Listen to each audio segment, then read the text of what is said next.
ଅଳ୍ପ କେତେ ଦିନ ପୂର୍ବେ ପାକିସ୍ତାନ ଉପରେ ଅପରେସନ ସିନ୍ଦୁର ନାମରେ ହୋଇଥିବା ଆକ୍ରମଣ ଓ ବିଜୟକୁ କିଏ କେଉଁ ଭାବରେ ପାଳନ କରୁଥିବା ସମୟରେ ବାଲେଶ୍ୱର ଜିଲ୍ଲା ବାଲିଆପାଳର ପୂର୍ବତନ ସୈନିକ ସଂଗଠନ ଦ୍ୱାରା ଏକ ଭିନ୍ନ ଢଙ୍ଗରେ ଏହି ସଫଳତାକୁ ପାଳନ କରାଯାଇଛି।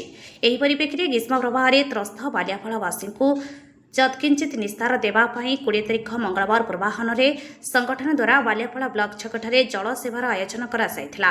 ନାମଜଳ ସେବା ଦିଆଯାଇଥିଲେ ମଧ୍ୟ ତୃଷାର୍ତ୍ତଙ୍କ ମଧ୍ୟରେ ବିଭିନ୍ନ ଉପାଦେୟ ସାମଗ୍ରୀ ଯୁକ୍ତ ସ୍ୱାଦିଷ୍ଟ ଶୀତଳ ଦହି ପଣା ବଣ୍ଟନ କରାଯାଇଥିଲା। ବସ୍ ଯାତ୍ରୀ ହୁଅନ୍ତୁ ବା କାର, ଟେମ୍ପୋ, ବାଇକ୍, ସାଇକେଲ ଆରୋହୀ ଅବା ପଥଚାରୀ ସମସ୍ତଙ୍କ ମଧ୍ୟରେ ଦହିପଣା ବଣ୍ଟନ କରାଯାଇଥିଲା। ସଂଗଠନର ଅଧ୍ୟକ୍ଷ ପ୍ରାକ୍ତନ ଫ୍ଲାଇଟ୍ ଲେଫ୍ଟନାଣ୍ଟ କମଳଲୋଚନ ପିଳା ଫିତାକାଟି ଓ ନଡ଼ିଆ ଫଟେଇ ଏହି କାର୍ଯ୍ୟକ୍ରମର ଉଦ୍ଘାଟନ କରିଥିବା ସମୟରେ ପ୍ରସ୍ତୁତି ଓ ବଣ୍ଟନ ଭଳି ସମସ୍ତ କାର୍ଯ୍ୟରେ ସଂଗଠନର ଉପାଧ୍ୟକ୍ଷ ମନୋଜ କୁମାର ସି, ତାଙ୍କ ପତ୍ନୀ ସୁଜାତା ସି, ସାଧାରଣ ସମ୍ପାଦକ ରାଧାନାଥ ରାଉତ, ସହ ସମ୍ପାଦକ ଚୈତନ୍ୟ ପ୍ରଧାନ, କୋଷାଧ୍ୟକ୍ଷ ପଦ୍ମଲୋଚନ ଚକ୍ରବର୍ତ୍ତୀ, ପ୍ରମୋଦ କୁମାର ସିଂ, ଜୀବନ କୃଷ୍ଣ ଦାସ, ସୁଶାନ୍ତ ରାଉତ, ଅଜିତ କୁମାର ଅଣ୍ଡିଆ, ଜୟରାମ ପାତ୍ର, ରାମଚନ୍ଦ୍ର ଜେନା, ଆଦିକନ୍ଦ ବାରିକ ପ୍ରମୁଖ ସହଯୋଗ କରିଥିଲେ।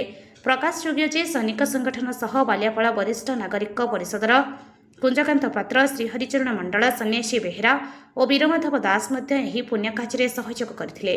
ବାଲିଆପାଳରୁ କବିତା ଗିରିଙ୍କ ରିପୋର୍ଟ, ଅପରାହ୍ନ ଲାଇଭ୍।